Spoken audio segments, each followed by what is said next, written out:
الحمد لله نحمده ونستعينه ونستغفره ونؤمن به ونتوكل عليه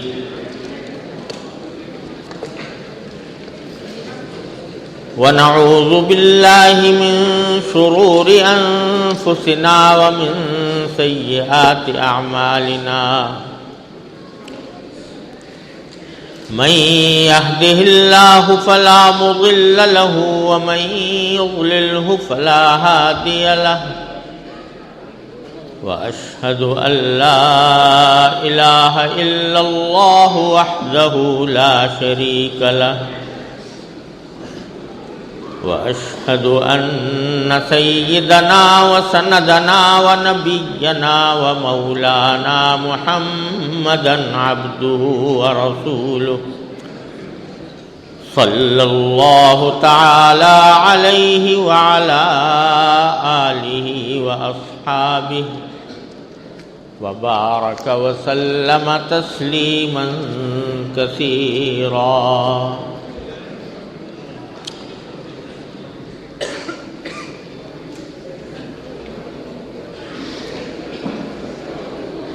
حضرات علماء کرام اور معزز حاضرین، السلام علیکم ورحمۃ اللہ تعالی وبرکاتہ.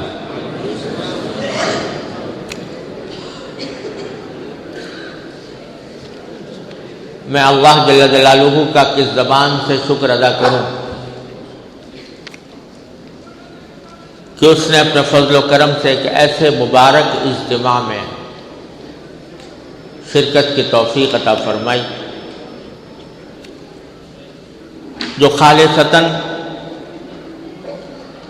اللہ جل جلالہ کی رضا جوئی کی خاطر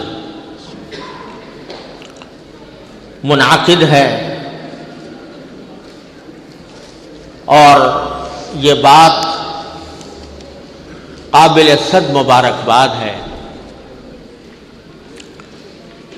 کہ آج کا یہ اجتماع، اس میں آپ حضرات 2 بجے سے یہاں تشریف فرما ہے. مجھے اس بات کا بھی احساس ہے کہ اتنی طویل نشست لوگوں کے لیے تعب کا اور تھکاوٹ کا سبب بن جاتی ہے، اور آپ حضرات کو اپنی اپنی منزلوں پر دور بھی جانا ہے. اس کے باوجود آپ حضرات کا اتنی ثابت قدمی کے ساتھ اور اتنی استقامت کے ساتھ یہاں تشریف رکھنا، اس کی جزا صرف اللہ تبارک و تعالی ہی آپ کو عطا کر سکتا ہے. اور میں یہ خوشخبری آپ کو سناتا ہوں کہ نبی کریم سرور دو عالم صلی اللہ علیہ وسلم نے ارشاد فرمایا کہ من سلک طریقا یلتمس به علما سہل اللہ لہ به طریقا الی الجنہ، کہ جو شخص کسی علم کی بات کو حاصل کرنے کے لیے کوئی راستہ چلتا ہے تو اس راستے کے چلنے کے نتیجے میں اللہ تبارک و تعالی اس کے لیے جنت کا راستہ آسان فرما دے. تو اللہ جل جلالہ کی رحمت سے پوری امید ہے کہ آپ حضرات جو دور دور سے اسی طلب میں آئے ہیں کہ دین کی کوئی بات سنیں، اور خاص طور پر آج صحیح بخاری کی آخری حدیث کا درس بھی ہونے والا ہے، اس میں شرکت کی غرض سے آپ حضرات نے دور دراز سے سفر کیا اور اتنی طویل نشست آپ نے برداشت فرمائی. تو اللہ جل جلالہ کی رحمت سے پوری امید ہے کہ رحمتوں سے اپنا دامن بھر کر انشاءاللہ واپس جائیں گے. اللہ تبارک و تعالی ہم سب کو اس رحمت میں شریک فرمائے.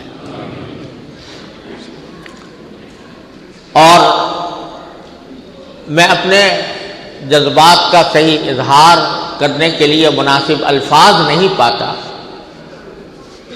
کہ آج اس ملک میں الحمدللہ ایسے ادارے اللہ تبارک و تعالیٰ نے دکھائے جس میں چھوٹے بچوں سے لے کر بڑے طالب علموں تک اور چھوٹی بچیوں سے لے کر بڑی طالبات تک علم دین حاصل کر رہے ہیں، اور اس کے ساتھ ساتھ ان کو الحمدللہ زمانے کے ضرورت کے مطابق جو علوم ہیں ان کی تعلیم بھی ایک ہی چھت کے نیچے دی جا رہی ہے۔ ہم یہ دعائیں مانگتے ہیں، اور نبی کریم سرور دو عالم صلی اللہ علیہ وسلم کے بارے میں حدیث میں آتا ہے کہ آپ کی اکثر دعا یہ ہوتی تھی کہ ربنا آتنا فی الدنیا حسنہ وفی الآخرۃ حسنہ، کہ اے پروردگار ہمیں دنیا میں بھی اچھائی عطا فرمائیے اور آخرت میں بھی اچھائی عطا فرمائیے۔ تو دنیا کی اچھائی اور آخرت کی اچھائی دونوں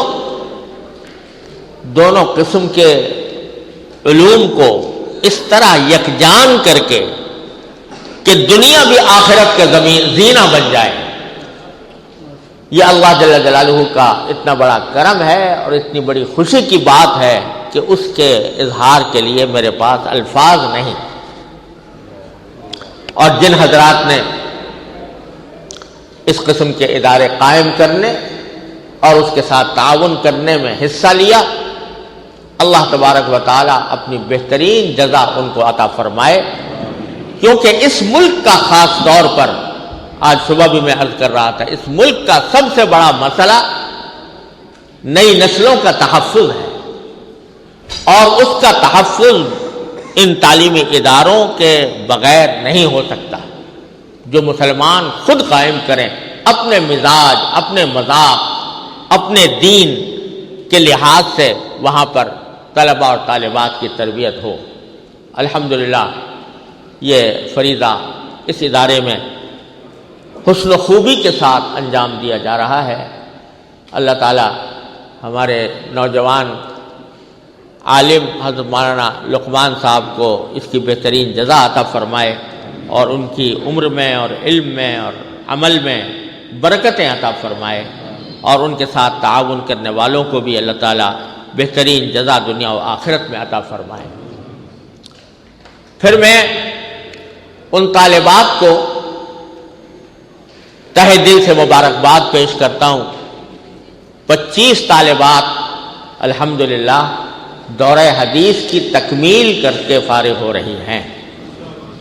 یہ کوئی معمولی بات نہیں، یہ کوئی معمولی واقعہ نہیں، یہ ایک بہت عظیم آغاز ہے اس صبح مبارک کا انشاءاللہ، جو اللہ تبارک و تعالی ان طلباء اور طالبات کے ذریعے اس ملک کے اندر روشن کرنے والے ہیں۔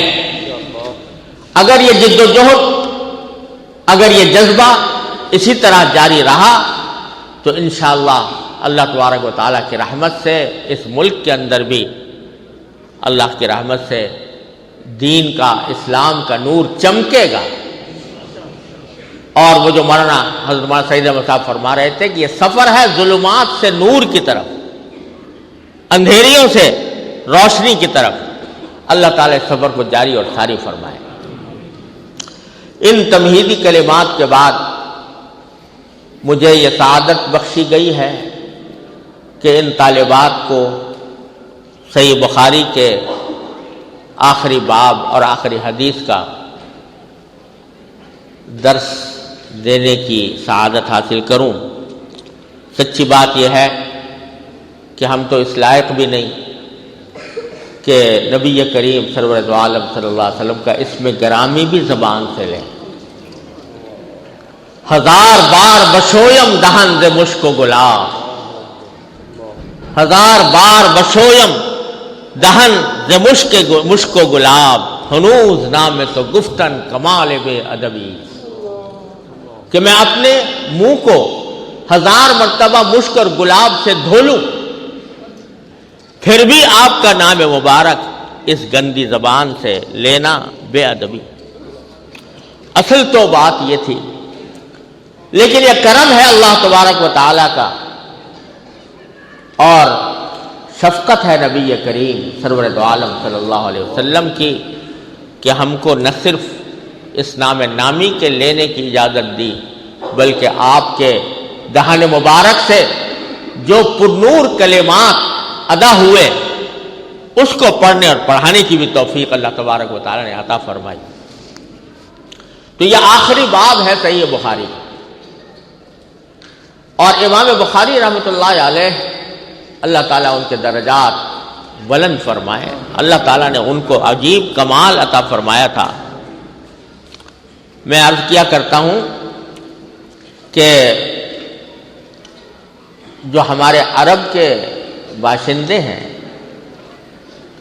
عربی نسل کے لوگ، وہ غیر عربی انسان کو، عجمی انسان کو عام طور سے گھاس نہیں ڈالتے، ان کو اپنی زبان پر، اپنے عربی نسل ہونے پر جو فخر ہے اور بجا طور پر فخر ہے، بجا طور پر ناز ہے کہ اللہ تعالیٰ نے ان کو منتخب فرمایا اپنی کتاب نازل فرمانے کے لیے اور نبی کریم صلی اللہ علیہ وسلم کی بعثت کے لیے، اس لیے وہ فخر بیجا نہیں، وہ فخر ہے۔ اس فخر کی وجہ سے وہ غیر عرب کو خاص طور پر اسلام کے معاملے میں، قرآن و حدیث کے معاملے میں آسانی سے ماننے کو تیار نہیں ہوتے۔ وہ سمجھتے ہیں کہ یہ در حقیقت دین اور اس کا علم اور قرآن اور حدیث یہ ہماری میراث ہے، تو باہر کے آدمی کو آسانی سے ماننے کو تیار نہیں ہوتے۔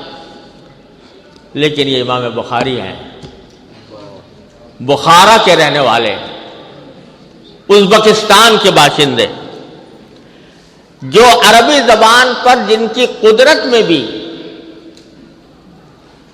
بھی لوگوں نے کلام کیا ہے، اور اس کا ایک مظاہرہ اس طرح خود صحیح بخاری میں ہوا ہے کہ ان کی اصل زبان فارسی تھی، کتاب عربی میں لکھی ہے اور عربی احادیث جمع کی ہیں، لیکن ایک باب میں بے خیالی میں ایک فارسی کا لفظ لکھ گئے ہیں،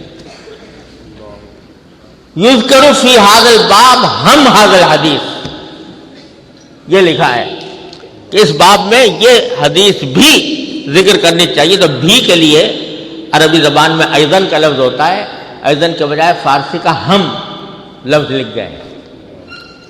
تو ایسے غیر عرب، لیکن اللہ تبارک و تعالیٰ کو جس سے کام لینا ہوتا ہے، اللہ تبارک و تعالیٰ کو جس کی بات دنیا میں پھیلانی ہوتی ہے، اس کو یہ شان عطا فرماتے ہیں کہ بخارا کا یہ رہنے والا عربی زبان کے اندر نسبتاً کمزور، لیکن اللہ تبارک و تعالیٰ نے ان کو یہ مقام عطا فرمایا کہ سارے عرب نے ان کے آگے گھٹنے ٹیک لیے، اور سارے عرب نے یہ لقب ان کو دیا کہ اصح الکتب بعد کتاب اللہ، اللہ کی کتاب کے بعد احادیث کی سب سے صحیح کتاب وہ صحیح بخاری ہے۔ اس کو، اور یہ ویسے ہی نہیں دے دیا محض عقیدت میں تو عرض کیا کہ عقیدت کا تو کوئی راستہ بظاہر تھا نہیں کہ اہل عرب عقیدت رکھیں غیر عرب سے، محض محبت میں، محض عقیدت میں نہیں، ان کی ایک ایک حدیث کو تنقید کی چھلنیوں میں چھانا اور چھاجوں میں پھٹکا، اور اس کے بعد ان تمام تنقید کی چھلنیوں میں چھالنے کے بعد پھر یہ فیصلہ کیا کہ بخاری سے زیادہ کسی اور کتاب میں صحت نہیں ہے۔ یہ مقام اللہ نے کیسے عطا فرمایا کہ امام بخاری رحمۃ اللہ علیہ کی اس کتاب میں 7000 احادیث ہیں، اور ان 7000 احادیث میں سے ہر حدیث کو لکھنے سے پہلے نبی حضرت امام بخاری رحمۃ اللہ علیہ نے بعض روایتوں میں آتا ہے کہ غسل کر کے اور 2 رکعتیں استخارے کی پڑھ کر کہ اپنی طرف سے تو میں نے پوری کوشش کی ہے چھان بین کی اور تنقید کی چھلنیوں میں حدیث کی سند کو چھانا ہے اور میں اس نتیجے پر پہنچا ہوں کہ یہ حدیث صحیح ہے، لیکن اے اللہ میں اس وقت تک اس حدیث کو اپنی کتاب میں نہیں لکھوں گا جب تک کہ آپ سے استخارہ نہ کر لوں۔ تو ہر حدیث پر استخارہ کیا ہے، اس کے بعد وہ حدیث اس کتاب میں لکھی ہے۔ لہذا یہ کتاب 7,000 تقریباً 7,000 استخاروں کے بعد لکھی گئی ہے، اور اللہ تبارک و تعالی نے اس اخلاص کی برکت سے بھوکا رہ کر،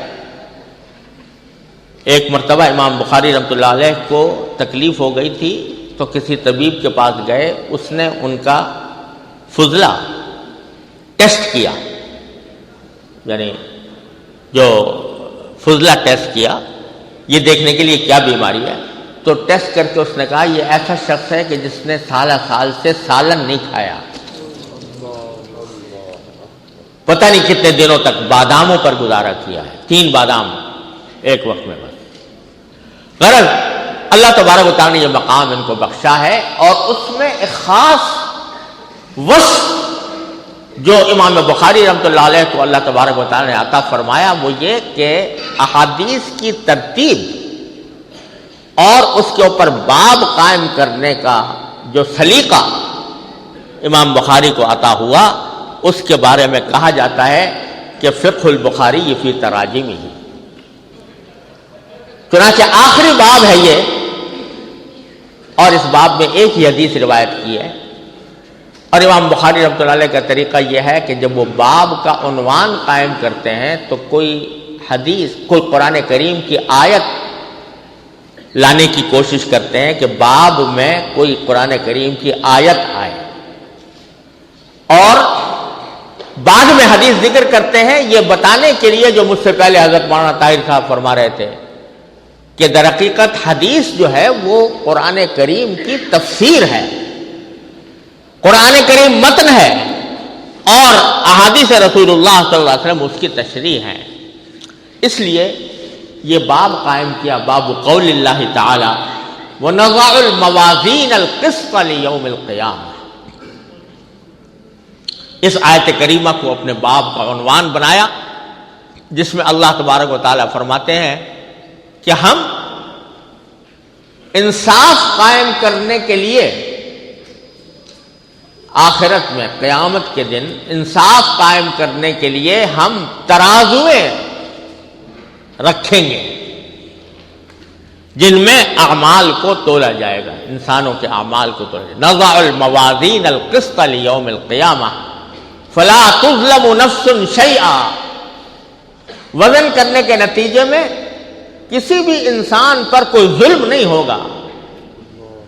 یہ ظلم یہ دکھائے، ویسے تو اللہ تبارک و تعالیٰ کے علم میں ازلی میں ہے کہ کون سا شخص کیسا عمل کر رہا ہے یا کیسا عمل کرے گا، اس کے عمل میں کتنا وزن ہوگا، لیکن اللہ جل جلالہ چونکہ عادل ہیں، اور انصاف صرف اتنا ہی نہیں کہ انصاف کرنے والے کو پتا ہو کہ میں انصاف کر رہا ہوں، بلکہ جس کے ساتھ انصاف کیا جا رہا ہے اس کو نظر آئے کہ انصاف ہو رہا ہے۔ اس غرض سے فرمایا کہ ہم ترازویں قائم کریں گے قیامت کے دن جس میں اعمال کو تولا جائے گا۔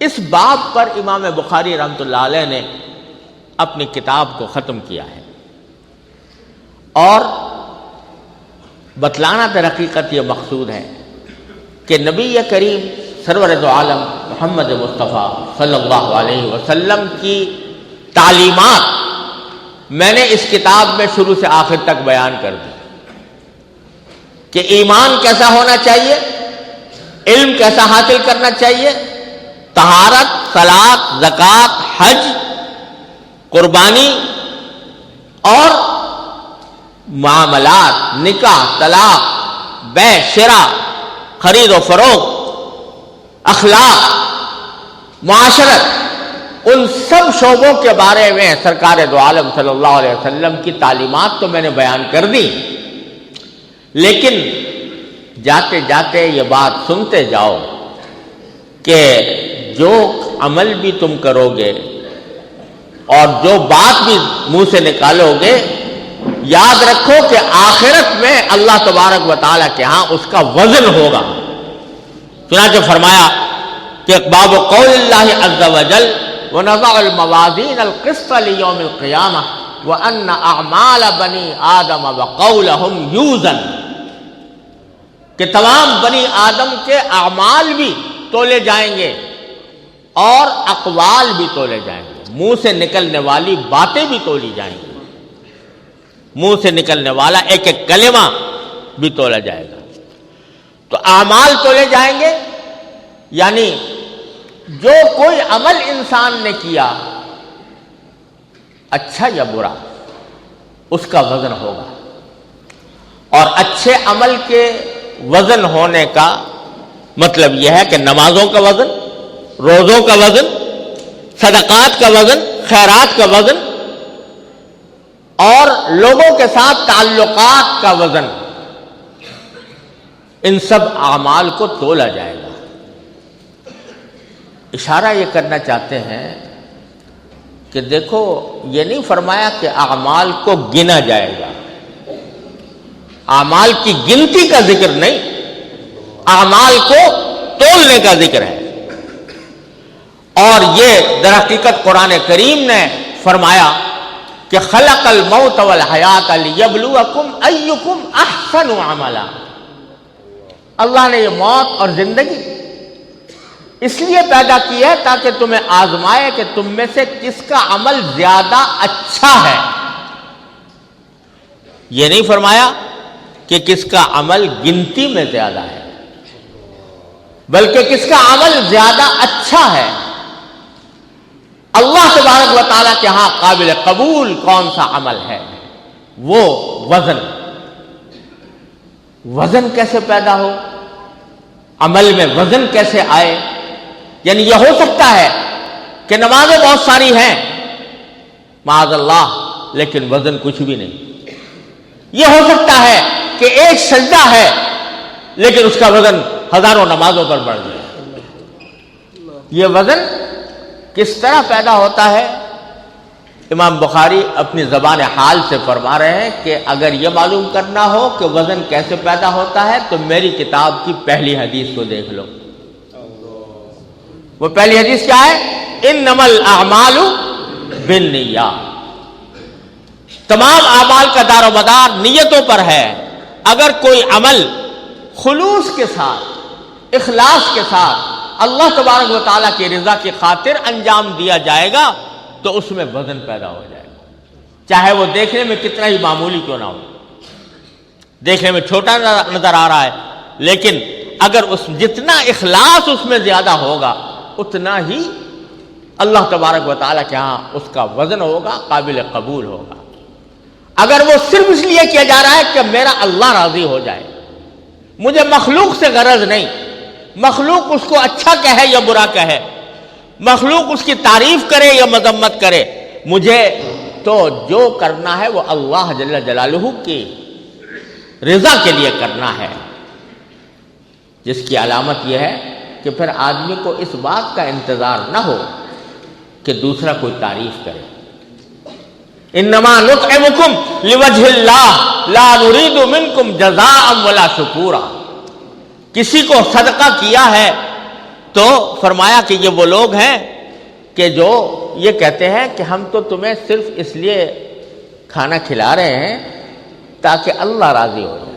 انما نطعمکم لوجہ اللہ لا نرید منکم جزاء، ہمیں نہ تم سے کوئی بدلہ چاہیے ولا شکورا، یہاں تک کہ شکریہ کا کلمہ بھی نہیں چاہیے۔ تو یہ ہے اخلاص، اس کے نتیجے میں اللہ تبارک و تعالیٰ وزن عمل کے اندر وزن پیدا فرما دیتے ہیں، چاہے چھوٹا سا عمل ہو۔ اسی صحیح بخاری میں حدیث آئی ہے پیچھے کہ نبی کریم سرور دو عالم صلی اللہ علیہ وسلم نے ارشاد فرمایا کہ تم سے پہلی امتوں میں ایک شخص تھا، وہ جاتے جاتے اس کو راستے میں ایک کانٹا پڑا ہوا نظر آیا۔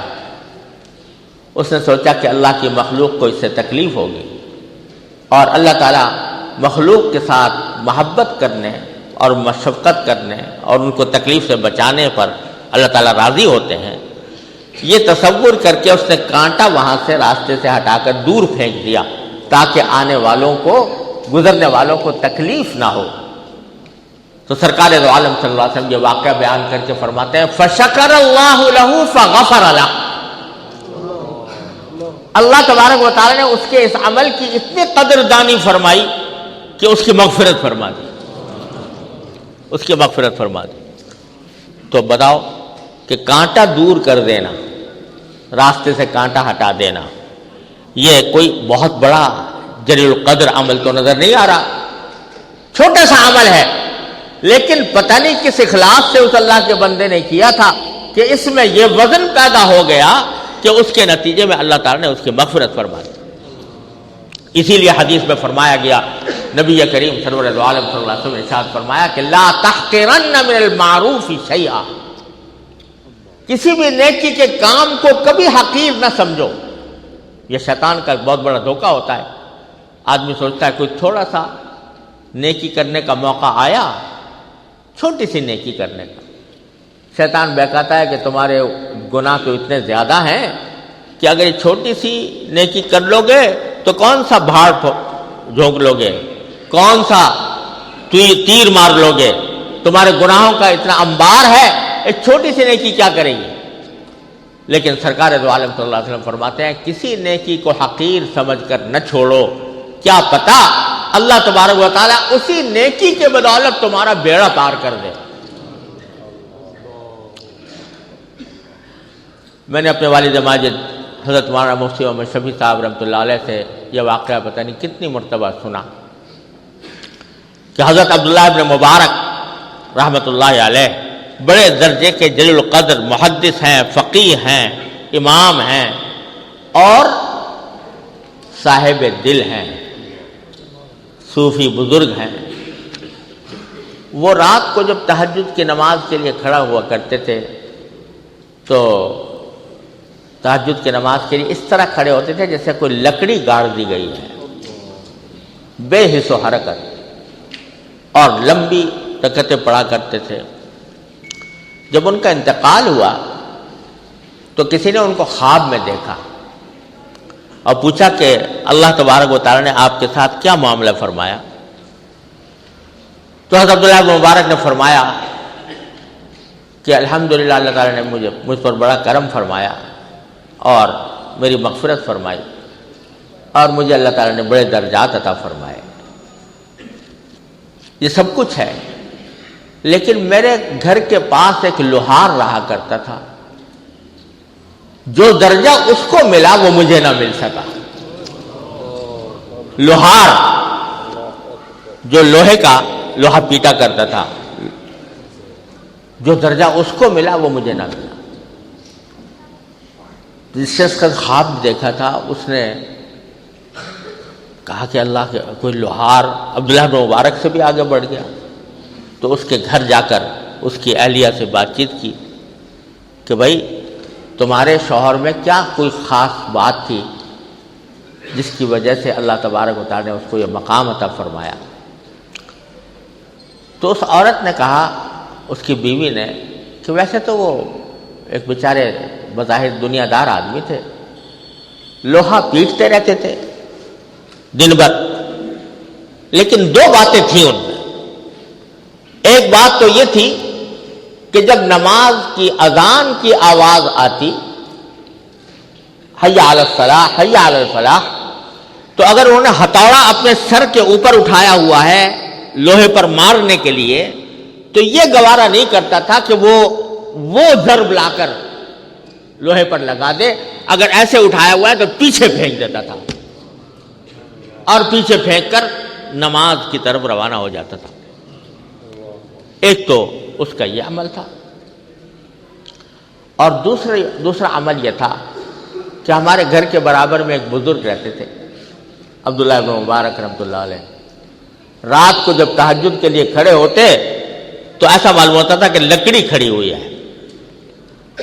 تو یہ میرا شوہر ان کو رات کو عبادت کرتے ہوئے دیکھتا تو کبھی کبھی حسرت کیا کرتا تھا. یہ کہتا تھا کہ اللہ تبارک و تعالیٰ نے ان کو فارغ البالی عطا فرمائی ہے تو یہ عبادت اس طرح کرتے ہیں ساری رات. میں چونکہ سارے دن لوہا پیٹتا ہوں، تھک کر آتا ہوں تو مجھے نیند آ جاتی ہے، میں آخر شب میں اٹھ نہیں سکتا، تہجد نہیں پڑھ سکتا. تو اس واسطے مجھے حسرت ہوتی ہے کہ کاش مجھے بھی ایسا موقع ملتا کہ میں رات کو تہجد میں کھڑے ہو کر ان کی طرح عبادت کیا کرتا. تو میرے والد ماجد رحمۃ اللہ علیہ فرمایا کرتے تھے کہ یہ عمل کہ ہتھوڑا پیچھے پھینک دیا اور نماز کے لیے چل پڑا، اور یہ حسرت نایاب، یعنی یہ اس بات کی حسرت کہ جو اللہ کا نیک بندہ جو کام کر رہا ہے کاش مجھے بھی توفیق ہو جائے اس کی. اس حسرت پتہ نہیں کس اخلاص کے ساتھ وہ اللہ کا بندہ یہ حسرت کرتا تھا، اس حسرت نے اس کو عبداللہ ابن مبارک سے بھی آگے پہنچا دیا. تو عمل چھوٹا سا ہو لیکن اخلاص کے ساتھ ہو تو اللہ تبارک و تعالیٰ اس چھوٹے سے عمل میں وزن پیدا فرما دیتے ہیں. اس لیے امام بخاری رحمۃ اللہ علیہ اپنی کتاب کے ختم پر ہم سب کو یہ توجہ دلانا چاہتے ہیں کہ خدا کے لیے فکر اس بات کی کرو کہ جو عمل کر رہے ہو وہ خالصتاً اللہ کے لیے ہو. دیکھیے نماز، روزہ، حج، زکوٰۃ یہ تو عام طور سے الحمدللہ جو کوئی مسلمان پڑھتا ہے تو اس میں ذرا یہ بات بہت بعید ہی ہے کہ وہ ریاکاری کے لیے پڑھتا ہو، اللہ ہی کے لیے پڑھتا ہوگا. لیکن دنیا کے بے شمار معاملات ایسے ہیں کہ جن میں ہمارے اندر ریاکاری گھس گئی اور اس کے نتیجے میں اس عمل کے اندر وزن نہ صرف ختم ہو گیا ہے بلکہ وہ وبال بن گیا. مثلا ایک مثال دیتا ہوں. شادی بیاہ کے موقع پر لوگ ہدیے تحفے دیا کرتے ہیں لوگوں کو کہ بھئی کسی کے یہاں شادی ہو رہی ہے تو تحفہ دو، ہدیہ دو. ہدیہ دینا بڑا عجیب ثواب کا کام ہے. کسی مسلمان کو محبت سے خلوص کے ساتھ ہدیہ پیش کرنا بڑے ثواب کا کام ہے. حدیث میں نبی کریم صلی اللہ علیہ وسلم نے فرمایا کہ تم ایک دوسرے کو ہدیہ دیا کرو، اس سے آپس میں محبت پیدا ہوتی ہے. لیکن ہدیہ وہ ہے جو محبت سے خلوص کے ساتھ دیا جائے. اور ہمارے بزرگ فرماتے تھے کہ انسان کی جتنی آمدنیاں ہوتی ہیں، آمدنی کے جتنے ذرائع ہوتے ہیں، ان میں سب سے زیادہ بابرکت آمدنی کسی مسلمان کی محبت کا ہدیہ ہے. میں نے حضرت حکیم الامت مولانا شبلی صاحب تھانوی قدس اللہ تعالیٰ سرہ نے اپنے ملفوظات میں تحریر فرمایا کہ حضرت حاجی امداد اللہ صاحب مہاجر مکی رحمۃ اللہ علیہ، اللہ تعالیٰ ان کے درجات بلند فرمائے، ان کا معمول یہ تھا کہ خوراک بہت تھوڑی تھی، بہت کم کھاتے تھے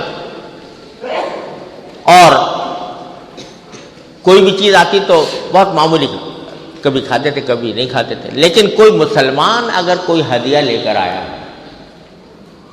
تو اس میں سے کچھ ضرور چکھ لیتے تھے. کوئی انگور لائے، ایک انگور لے کر کھا لیا اور باقی جو ہے وہ تقسیم کر دیا.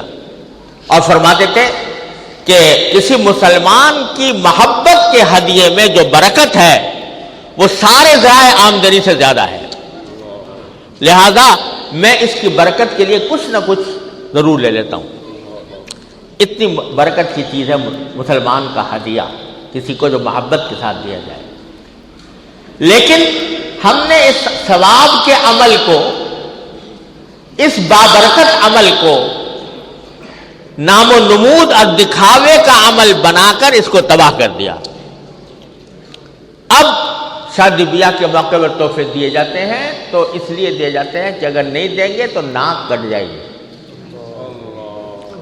اگر اس لیے دیے جاتے ہیں، بہت سی جگہوں پر تو یہ رواج ہے، باقاعدہ فہرستیں بنتی ہیں کہ اس نے میری شادی پر اتنا ہدیہ دیا تھا تو میں اس کی شادی پر اتنا دوں. اور اسی وہی چیز ہے جس کو قرآن کریم نے سورہ روم میں ربا قرار دیا. وَلَا تَمْنُن تَسْتَكْثِرْ، کسی پر احسان اس نیت سے نہ کرو کہ یہ مجھ سے اس سے بڑھ کر احسان کرے. اور وَمَا آتَيْتُم مِّن رِّبًا لِيَرْبُوَ فِي أَمْوَالِ النَّاسِ فَلَا يَرْبُو عِندَ اللَّهِ، اس کے بارے میں مفسرین کی بڑی جماعت یہ کہتی ہے کہ اس سے مراد وہ ہدیہ ہے جو اس لیے دیا جا رہا ہو کہ میرے موقع پر یہ مجھ سے اس سے بڑھ کر دے. اس کو ہم نے ایک فساد کا ذریعہ بنا لیا. تو یہ یہاں اخلاص ختم ہو گیا تو ہدیے کی جو ثواب تھا وہ جاتا رہا، اس میں سے وزن ختم ہو گیا، بے وزن بن گیا. اللہ تبارک و تعالیٰ کے ہاں اس کا کوئی وزن نہیں. پھر آگے امام بخاری فرماتے ہیں کہ صرف اعمال ہی نہیں تولے جائیں گے، وَقَوْلَهُمْ يُوزَنْ، زبان سے نکلنے والی ہر بات تولی جائے. اور یہ ایسی بات ہے، اللہ بچائے، کہ ہم سب اس میں مبتلا ہیں. زبان سے کوئی کلمہ نکالنے سے پہلے آدمی کو سوچنا چاہیے کہ آیا یہ بات جو میں کہہ رہا ہوں وہ 16 آنے درست ہے یا نہیں. پہلے بات کو تولو پھر بولو. میرے والد ماجد قدس اللہ تعالیٰ سرہ نے ایک نصیحت مجھے فرمائی تھی، لمبا قصہ ہے، اس کو میں چھوڑتا ہوں، لیکن ایک خاص موقع پر جب کہ میں نے ایک تحریر میں اپنے مخالفین کو ذرا لکھنے کا جوش تھا اور جذباتی طبیعت تھی اور مخالفین کے اوپر طعن و تشنیع اور طنز و تعریض کا ایک ذوق تھا، چھینٹے اڑانے کا، ایسی کوئی تحریر لکھی تھی. تو اس موقع پر حضرت والد ماجد رحمۃ اللہ نے فرمایا کہ بھائی تم نے یہ کتاب تو بڑی زوردار لکھی، لیکن ایک بات بتاؤ کہ تم نے اپنے کیا اس لیے لکھی ہے کہ تمہارے جو پہلے سے ہم نوا ہیں وہ اس کو پڑھ کر یہ کہیں کہ سبحان اللہ کیا بہترین کتاب لکھی ہے، کیا بہترین مخالفین کی تردید کی ہے اور کیسا جہاد کیا ہے. کیا اس لیے لکھی ہے؟ اگر اس لیے لکھی ہے تو یہ بہت تمہاری قابل تعریف کتاب ہے. لیکن اگر اس لیے لکھی ہے کہ کوئی شخص جو غلط راستے پر جا رہا ہے وہ اس کو پڑھ کر سیدھے راستے پر آ جائے تو تمہاری اس کتاب کی ایک دمڑی قیمت نہیں، کیونکہ تم نے طنز و تعریض کے ذریعے، طعن و تشنیع کے ذریعے ان کو برگشتہ کر دیا. اب وہ سیدھے طریقے سے اس کتاب کو نہیں پڑھیں گے، اس سے کسی کو فائدہ نہیں ہوگا. اور پھر ایک جملہ فرمایا وہ جو سنانا چاہتا تھا کہ ایک بات میری یاد رکھو کہ جو کلمہ زبان سے نکالو یا تحریر میں لاؤ اس کے بارے میں سوچ لو کہ کسی عدالت میں مجھے اس کو ثابت کرنا ہے. اگر اس پوزیشن میں ہو کہ تم اپنی اس بات کو عدالت میں ثابت کر سکو تو بے شک زبان سے بھی نکالو، تحریر میں بھی لکھو. لیکن اگر تمہارے پاس ایسا ثبوت نہیں ہے جس کے نتیجے میں تم عدالت میں ثابت کر سکو تو پھر ایسی بات نہ زبان سے نکالو نہ قلم سے نکالو، کیونکہ یہ دنیا کے اندر بھی یہ واقعہ پیش آ سکتا ہے کہ کبھی عدالت میں تمہیں ثابت کرنا پڑے. اور اگر یہاں اس عدالت میں ثابت کرنا نہ پڑا تو ایک عدالت تو آخر میں قائم ہونے والی ہے، وہاں تو ثابت کرنا پڑے. حدیث میں آتا ہے کہ نبی کریم سرور عالم صلی اللہ علیہ وسلم نے ارشاد فرمایا کہ بعض اوقات انسان بے فکری میں ایک کلمہ ایسا زبان سے نکال دیتا ہے کہ جس کے ذریعے وہ کلمہ اس کو لے کر جہنم میں چلا جاتا ہے. اور ایک حدیث میں آپ نے یہ فرمایا کہ انسانوں کو دوزخ کے اندر اوندھے منہ گرانے والی کوئی چیز اتنی خطرناک نہیں ہے جتنی انسان کی زبان ہے۔ جھوٹ نکل جائے، غیبت ہو جائے، کسی کا دل دکھا دے، غیر محقق غیر حقیقی بات کو جو ابھی تک جس کی تحقیق نہیں ہوئی اس کو آگے چلتا کر دے۔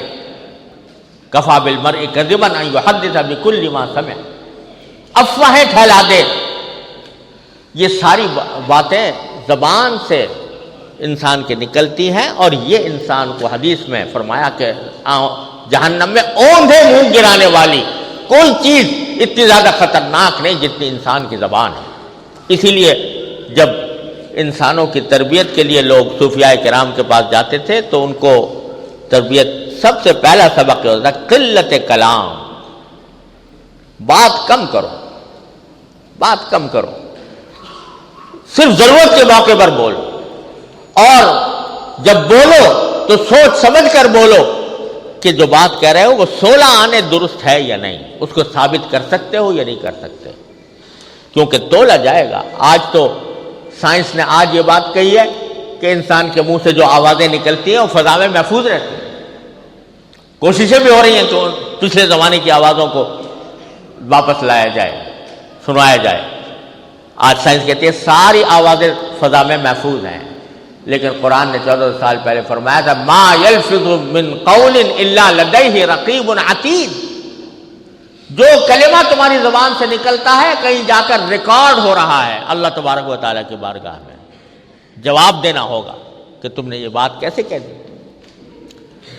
تو اس لیے بھائی امام بخاری رحمۃ اللہ علیہ ہمیں یہ وصیت کر کے جا رہے ہیں آخری باب کے اندر کہ اعمال کا بھی وزن ہوگا، اقوال کا بھی وزن ہوگا، زبان سے نکلنے والی باتوں کا بھی وزن ہوگا۔ اور پھر اس باب کے تحت جو حدیث روایت کی ہے امام بخاری رحمۃ اللہ علیہ نے، اس کو یہی ثابت کرنے کے لیے روایت فرمایا ہے کہ اقوال کا بھی وزن ہوگا، زبان سے نکلنے والی باتوں کا بھی وزن ہوگا۔ یہ بات ثابت کرنے کے لیے حدیث وہ لائے ہیں جو حضرت ابو ہریرہ رضی اللہ تعالیٰ عنہ سے مروی ہے۔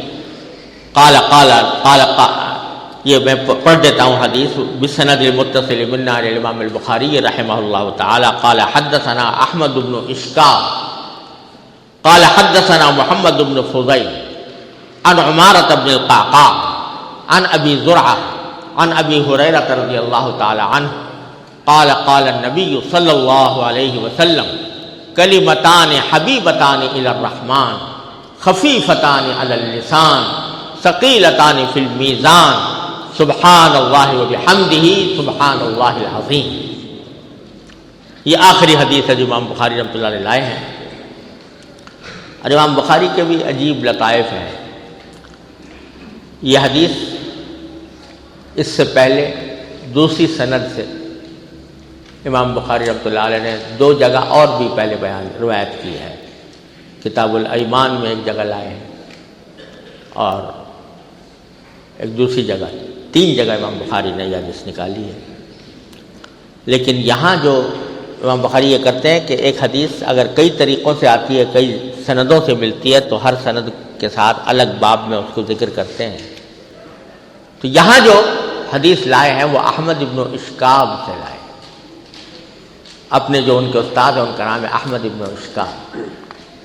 حافظ ابن حجر رحمۃ اللہ علیہ فتح الباری میں فرماتے ہیں کہ یہ مصر کے بڑے محدث تھے، اور امام بخاری رحمۃ اللہ علیہ نے سب سے آخر میں ان سے یہ حدیث لی تھی، اس واسطے آخر میں ان کی سند سے روایت کی ہے، احمد بن اشکاب کی سند سے۔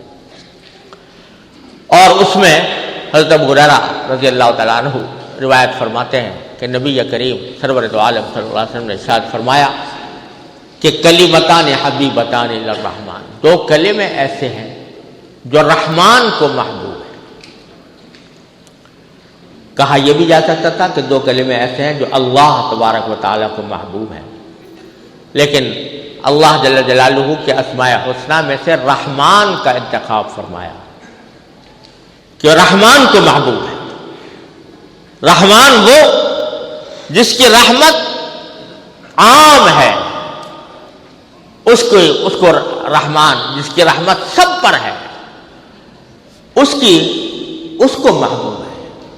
تو اشارہ اس طرف ہے کہ جب یہ کلمات رحمان کو محبوب ہیں، جو تو کلمہ پڑھنے والا ہوگا وہ رحمان کو وہ بھی محبوب ہوگا۔ اور رحمان کو محبوب ہونے کے معنی یہ ہے کہ اس پر رحمان کی رحمتیں نازل ہوں گی۔ حبیبتان الی الرحمن خفیفتان علی اللسان، اور زبان کے اوپر ہلکے پھلکے ہیں، یعنی ان کلمات کو زبان سے ادا کرنے میں کوئی دقت نہیں، کوئی دشواری نہیں، کوئی بوجھ نہیں پڑتا، آرام سے ادا ہو جاتے ہیں۔ لیکن سوال پیدا ہوا کہ جب ہلکے ہیں تو میزان عمل میں بھی ہلکے ہوں گے؟ فرمایا نہیں، ثقیلتان فی المیزان، زبان کے اندر، زبان پر تو بے شک ہلکے ہیں، ہلکے پھلکے ہیں، لیکن میزان عمل میں ان کا وزن بہت بھاری ہے۔ کیا معنی؟ کہ جب بندہ یہ کلمہ پڑھے گا تو اس کلمے کے پڑھنے کے نتیجے میں وہ جب میزان عمل میں رکھا جائے گا تو وزن بہت ہوگا۔ وہ دو کلمے کیا ہیں؟ سبحان اللہ و بحمدہ، سبحان اللہ العظیم۔ یہ کلمات ہیں جن کے بارے میں فرمایا کہ میزان عمل میں ان کا وزن بہت بھاری ہے۔ اور ایک حدیث پیچھے امام بخاری نے روایت کی ہے جہاں نبی کریم صلی اللہ علیہ وسلم کا یہ ارشاد مروی ہے کہ جو شخص یہ سبحان اللہ و بحمدہ کا کلمہ 100 مرتبہ پڑھے، دن میں 100 مرتبہ یہ کلمہ پڑھے، تو اللہ تبارک و تعالیٰ اس کے گناہوں کی مغفرت فرما دیتے ہیں، چاہے وہ ریت کے ذروں کے برابر ہوں۔ یہ اس کلمے کی خصوصیت ہے، سبحان اللہ و بحمدہ، سبحان اللہ العظیم۔ کیا کائنات پوشیدہ ہے ان دو کلموں میں کہ ان کو اتنا بڑا مقام عطا فرمایا گیا۔ حقیقت ہم کیا سمجھیں گے؟ حضرت امام العصر حضرت مولانا انور شاہ صاحب کشمیری رحمۃ اللہ علیہ فرمایا کرتے تھے کہ جنت کی نعمتوں میں ایک بڑی عظیم نعمت یہ ہوگی کہ وہاں حقائق اشیاء منکشف ہوں گی، یعنی یہ کلمات ذکر، ان میں کیا حقائق پوشیدہ تھے وہ وہاں جا کر انشاءاللہ منکشف ہوں گے۔ لیکن جو عارفین ہیں اللہ تبارک و تعالیٰ ان میں سے بعض حقائق منکشف فرماتے ہیں۔ تو میرے شیخ حضرت عارفی قدس اللہ تعالیٰ سرہ، اللہ تعالیٰ ان کے درجات بلند فرمائے، وہ فرمایا کرتے تھے کہ دیکھو دو کلمے ہیں، سبحان اللہ و بحمدہ، سبحان اللہ العظیم۔ سبحان اللہ کے معنی کیا ہے؟ پاک ہے اللہ، یعنی اللہ جل جلالہ ہر عیب سے پاک، ہر نقص سے پاک، ہر برائی سے پاک، ہر ناانصافی سے پاک، ہر طرح کی نقائص سے اللہ تبارک و تعالیٰ پاک ہے۔ یہ تنزیہ ہے اللہ تبارک و تعالیٰ کی کہ ہر صفت عیب سے پاک، ہر عیب سے پاک۔ اور جب وہ ہر عیب سے پاک ہے تو اس کا کلام بھی ہر عیب سے پاک، اس کی بھیجی ہوئی شریعت بھی ہر عیب سے پاک، اس کے بھیجے ہوئے انبیاء بھی ہر عیب سے پاک۔ سبحان اللہ و بحمدہ، اور اس کے ساتھ اللہ تبارک و تعالیٰ کی میں تعریف کرتا ہوں، اس کے کمالات کی، اس کی صفات کمال کی۔ تو میں ایک طرف اللہ جل جلالہ کی ذات کو بے عیب ہونے کا اقرار کرتا ہوں، اور ایک طرف اللہ تبارک و تعالیٰ کی صفات کمال پر اس کی حمد کرتا ہوں۔ حمد کس کی ہوتی ہے؟ جس کے اندر کمال ہو۔ حمد اس کی ہوتی ہے جس کے اندر کمال ہو۔ تو یہ در حقیقت اللہ تبارک و تعالیٰ کی صفت جمال کا اقرار ہے اس میں۔ سبحان اللہ و بحمدہ، اللہ تعالیٰ کی صفت جمال، صفت کمال، اور جمال اور کمال کا تقاضا ہوتا ہے اس سے محبت۔ محبت کس سے ہوتی ہے؟ جس میں یا جمال ہو یا کمال ہو. تو جمال اور کمال کا تقاضا ہے محبت. تو سبحان اللہ بحمدہ پڑھنے سے اللہ تبارک و تعالیٰ کی محبت دل میں پیدا ہوتی ہے. اور سبحان اللہ العظیم، اس میں اللہ جل جلالہ کی عظمت کا بیان ہے. عظمت کا بیان ہے. عظمت صفت جلال ہے. اللہ جل جلالہ کی ذات عظیم ہے، ذوالجلال ہے. تو یہ صفات جلال کا مظہر ہے. اور جلال کا تقاضا کیا ہے؟ جس میں جلال ہوتا ہے اس سے خوف ہوتا ہے، اس کا رعب دل میں پڑتا ہے. تو سبحان اللہ بحمدہ سے انشاءاللہ اللہ تبارک و تعالیٰ کی محبت دل میں پیدا ہوگی. سبحان اللہ العظیم کا پڑھنے سے انشاءاللہ اللہ تبارک و تعالیٰ کا خوف اور اس کا رعب دل میں پیدا ہوگا. اور جب محبت اور خوف دونوں مل جاتے ہیں تو اسی کا نام خشیت ہے. تو اللہ تبارک و تعالیٰ کی خشیت جو سارے علم کا منتہا مقصود ہے، انما یخشی اللہ من عبادہ العلماء، اس کے لیے یہ دو کلمات بہترین نسخہ ہیں. یہ اللہ تعالیٰ کی محبت، عظمت، خشیت پیدا کرنے کا. اور چونکہ ایسا لگتا ہے کہ امام بخاری رحمۃ اللہ علیہ کو شاید اللہ تعالیٰ نے الہام فرمایا ہو کہ میری کتاب پڑھ پڑھ کے لوگ عالم بنیں گے، میری کتاب پڑھ پڑھ کر لوگ جا کر عالم بنیں گے. اور علم کے لیے ضروری ہے خشیت، انما یخشی اللہ من عبادہ العلماء. تو اس کلمے کے اوپر اختتام فرمایا امام بخاری رحمۃ اللہ علیہ نے کہ تاکہ اس کے پڑھنے سے محبت اور خشیت دلوں میں پیدا ہو. تو میرے بھائیوں اور میری عزیز طالبات، یہ عظیم سبق ہیں جو امام بخاری رحمۃ اللہ علیہ اس باب میں ہمیں دے کر گئے ہیں. جو علمی تحقیقات ہیں وہ تو سب یہاں رہ جائیں گی، لیکن اصل چیز یہ ہے کہ آخرت میں جب پہنچیں تو ہمارے اعمال کے اندر وزن ہو. اس کے لیے کوشش کرنے کی ضرورت ہے. اور یہ کلمات ہر مسلمان کے لیے ایک پیغام ہے. ہر مسلمان اس کو اپنا حرز جان بنائے اور دن میں کم از کم 100 مرتبہ یہ کلمات سبحان اللہ وبحمدہ سبحان اللہ العظیم اس تصور کے ساتھ پڑھے کہ اللہ تبارک و تعالیٰ کی محبت، عظمت اور خشیت دلوں میں پیدا ہو. اور یہ پیدا ہو گئی تو انشاءاللہ راستہ آسان ہو گیا. اللہ تبارک و تعالیٰ اپنے فضل و کرم سے ہم سب کو اس پر عمل کرنے کی توفیق عطا فرمائے. وہی بزرگوں کا تجربہ یہ ہے کہ صحیح بخاری کی تکمیل پر اللہ تبارک و تعالیٰ دعا قبول فرماتے ہیں. لیکن اتنی بات میں آپ سے عرض کر دوں کہ بعض مقامات اجابت جو ہیں جو منصوص ہیں، اور بعض ایسے ہیں کہ جو منصوص نہیں ہیں لیکن تجربے سے پتہ چلے. دونوں کا فرق درجات ملحوظ رکھنا چاہیے. تو یہ تجربے کی بات ہے، کوئی منصوص بات نہیں ہے، لیکن بزرگوں کا تجربہ ہے کہ صحیح بخاری کی تکمیل پر اللہ تبارک و تعالیٰ دعا قبول فرماتے ہیں. اور کچھ بعید بھی نہیں کہ جس شخص نے اتنے اخلاص کے ساتھ لکھی ہے اللہ تعالیٰ نے اس کو مقام عطا کر دیا ہو. لہذا اس میں ہم دعا کرتے ہیں اللہ تبارک و تعالیٰ ہماری ساری دعاؤں کو قبول فرمائے. اللہم لک الحمد حمدا دائما مع دوامک ولک الحمد حمدا خالدا مع خلودک ولک الحمد حمدا لا منتہى له دون مشیتک ولک الحمد حمدا لا يريد قائله الا رضاک. اللہم صل علی سیدنا مولانا محمد وعلی آل سیدنا مولانا محمد وعلی آلہ واصحابہ اجمعین یا ارحم الراحمین. ربنا ظلمنا انفسنا وان لم تغفر لنا وترحمنا لنكن من الخاسرین. ربنا ظلمنا انفسنا وان لم تغفر لنا وترحمنا لنكن من الخاسرین. ربنا ظلمنا انفسنا وان لم تغفر لنا وترحمنا لنكن من الخاسرین. ربنا آتنا في الدنيا حسنة وفي الآخرة حسنة وقنا عذاب النار. ربنا اغفر لنا ذنوبنا وإسرافنا في أمرنا وثبت أقدامنا وانصرنا على القوم الكافرين. اللهم انفعنا بما علمتنا وعلمنا ما ينفعنا. اللهم وفقنا لما تحب وترضى من القول والفعل والعمل والنية والهدي إنك على كل شيء قدير. یا ارحم الراحمین، یا غیاث المستغیثین، یا امان المستجیرین، اپنے فضل و کرم اپنے رحمت سے ہمارے تمام گناہوں کو معاف فرما دے.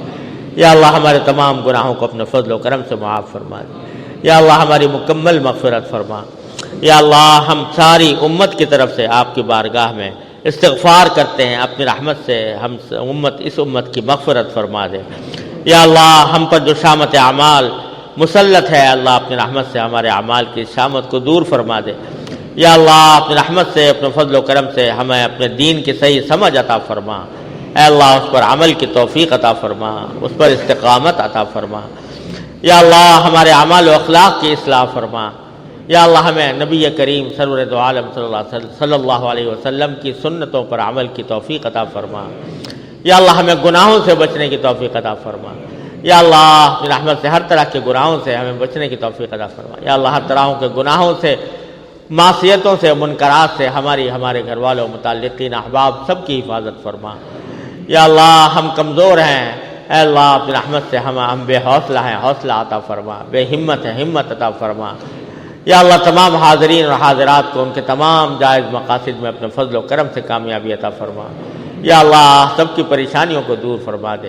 یا اللہ جو معاشی طور پر پریشان ہیں، یا اللہ اپنی رحمت سے، اپنے فضل و کرم سے ان کو خوشحالی عطا فرما۔ یا اللہ جو مقروض ہیں ان کے قرضوں کی ادائیگی کا سامان فرما۔ اے اللہ جو اپنے بچوں کے لیے رشتوں کے متلاشی ہیں، اپنے رحمت سے ان کو اچھے رشتے عطا فرما دے۔ یا اللہ جو بے اولاد ہیں، اپنے فضل و کرم سے ان کو صالح اولاد عطا فرما۔ یا اللہ جو بیمار ہیں ہم میں، ہمارے متعلقین میں، اپنی رحمت سے ان سب کو شفائے کامل و عاجل عطا فرما۔ یا اللہ جو راستے سے بھٹکے ہوئے ہیں، اے اللہ اپنی رحمت سے، اپنے فضل و کرم سے ان کو ہدایت عطا فرما دے، ان کو اپنے راستے پر لے آ دیے۔ یا اللہ یا رحمان یا رحیم یا کریم، اپنے فضل و کرم سے جن جن لوگوں نے ہم سے دعاؤں کی فرمائش کی ہے، اے اللہ آپ ان سب کی مرادوں سے واقف ہیں۔ اے اللہ اپنے فضل و کرم سے ان کی مرادیں پوری فرما دیجئے، عافیت کے ساتھ پوری فرما دیجئے، آسانی کے ساتھ پوری فرما دیجئے۔ یا اللہ یا رحمان یا رحیم، ہم بہت گنہگار ہیں، بہت خطا کار ہیں، لیکن اللہ آپ کے بندے ہیں، آپ کے نبی کریم صلی اللہ علیہ وسلم کے امتی ہیں۔ اے اللہ اپنی رحمت سے ہماری مغفرت فرما دے۔ اے اللہ اللہم انا نعوذ برضاک من سخطک وبمعافاتک من عقوبتک ونعوذ بک منک لا نحصی ثناء علیک انت کما اثنیت علی نفسک۔ یا اللہ اس وقت مسلمان ملکوں میں طرح طرح کی آفات کا شکار ہیں۔ یا اللہ یا رحمان یا رحیم، وہ مختلف قسم کے مصائب و آلام کا شکار ہیں۔ بے شک وہ ہماری شامت اعمال ہے، لیکن اللہ شامت اعمال کو دور کرنا بھی آپ ہی کی قدرت میں ہے۔ اے اللہ اپنے رحمت سے دور فرما دیجئے، حالات کو درست فرما دیجئے۔ یا اللہ امن و امان پیدا فرما دیجئے، عافیت اور اطمینان عطا فرما دیجئے۔ یا اللہ ہمیں صحیح معنی میں مسلمان بننے کی توفیق عطا فرمائیے۔ اے اللہ ہم دین کے ہمیں سچا پیروکار بنا دیجئے۔ یا اللہ ہمارے اخلاق کے اندر جو خرابیاں پیدا ہو گئی ہیں، اے اللہ اپنی رحمت سے ان کو دور فرما دیجئے۔ یا اللہ ہماری زبانوں کو، ہماری نگاہوں کو، ہمارے کانوں کو، ہمارے ہاتھوں کو، یا اللہ ہر طرح کے گناہوں سے محفوظ فرما دیجئے۔ اللہم یا ارحم الراحمین، اللہم یا من لا تضرہ الذنوب ولا تنقصہ المغفرہ، اغفر حبلنا ما لا ینقصک واغفر لنا ما لا یضرک۔ یا اللہ یا ارحم الراحمین، اپنے فضل و کرم سے ہماری ساری مرادیں پوری فرما دیجئے، ساری مرادیں اپنے رحمت سے عافیت اور اطمینان اور سہولت کے ساتھ پوری فرما دیجئے۔ اللہم انا نسألک من خیر ما سألک من عبدک و نبیک سیدنا محمد صلی اللہ علیہ وسلم، ونعوذ بک من شر ما استعاذک من عبدک و نبیک سیدنا محمد صلی اللہ علیہ وسلم۔ یا اللہ اس درسگاہ سے یا اللہ جو طالبات فارغ ہوئی ہیں، اے اللہ اپنے رحمت سے ان کو اپنے دین کے لیے قبول فرما لیجئے، ان کی عمروں میں، ان کے علم میں، ان کے عمل میں برکت عطا فرمائیے، ان کے نصیب اچھے فرمائیے۔ یا اللہ ان کو اپنے دین کی خدمت کے لیے قبول فرما لیجئے۔ یا اللہ یہ ادارہ جو آپ کے دین کی تعلیم کے لیے قائم کیا گیا ہے، اے اللہ اپنی رحمت سے اس کو اپنی بارگاہ میں شرف قبول عطا فرما۔ یا اللہ اس کے راستے کی رکاوٹوں کو دور فرما، پردہ غیب سے اس کے لیے اسباب و وسائل پیدا فرما، اس کے اساتذہ میں، منتظمین میں اور معاونین میں صدق و اخلاص پیدا فرما۔ اے اللہ صدق و اخلاص کی دولت سے ان کو مالا مال فرما۔ اے اللہ ان کی جد و جہد کو اپنی بارگاہ میں قبول فرما۔ اے اللہ اس کی بہترین برکات اور ثمرات اپنی رحمت سے ظاہر فرما۔ اے اللہ جن مقاصد کے لیے قائم کیا گیا ہے یا اللہ ان کو آسانی کے ساتھ پورا فرما دیجئے۔ اللہم یا ارحم الراحمین ربنا تقبل منا انک انت السمیع العلیم وتب علینا انک انت التواب الرحیم، وصلی اللہ تعالی علی خیر خلقہ سیدنا و مولانا محمد وعلی آلہ واصحابہ اجمعین، آمین برحمتک یا رب۔